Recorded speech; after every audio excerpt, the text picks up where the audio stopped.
ভোরের আজান শেষ হতে না হতেই রফিকের ঘুম ভাঙে। বাঁশের চৌকির পাশে রাখা মোবাইলটা নিঃশব্দে কেঁপে ওঠে। আর কোনো কল নেই, কোনো কাজের খবরও না। গত ৩ মাস ধরে ঠিক এমনই। শহরের নির্মাণ কাজ বন্ধ, ধার করা টাকায় সংসার চলছে। রফিক উঠে অজু করে নামাজে দাঁড়ায়। সেজদায় মাথা রেখে ফিসফিস করে বলে, হে আল্লাহ, আমি জানি না কাল কি হবে, কিন্তু আমি জানি তুমি আছো। নামাজ শেষে ঘরের কোণে বসে থাকা আমেনার দিকে তাকায় সে।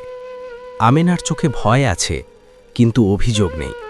চুলার ওপর হাঁড়িতে সামান্য ভাত ফুটছে, শেষ মুঠো চাল। আমেনা ধীরে বলে, আজও বেরোবে? রফিক মাথা নেড়ে বলে, হ্যাঁ, রিজিক আল্লাহর হাতে। রাস্তায় রোদ তীব্র। রফিক হাঁটতে হাঁটতে শহরের প্রান্তে পৌঁছে যায়। একটি পুরনো গুদামের সামনে ভাঙা সাইনবোর্ড, মজুর দরকার। সে ভেতরে ঢোকে।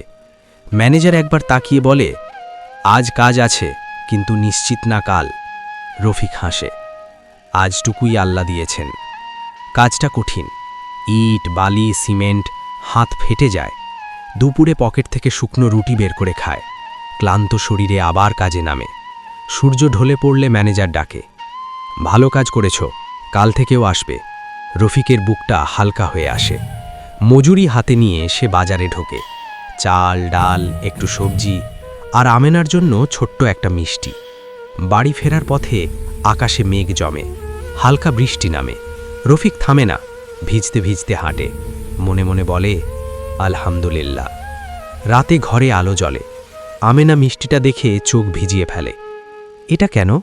রফিক বলে, বিশ্বাসের ফল। পরদিন ফোন আসে, স্থায়ী কাজ, মাসের শেষে বেতন।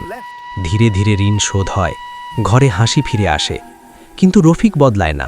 প্রতিদিন নামাজে দাঁড়িয়ে সে একই কথা বলে, হে আল্লাহ, ফল তুমি দাও, আমি শুধু ভরসা রাখি।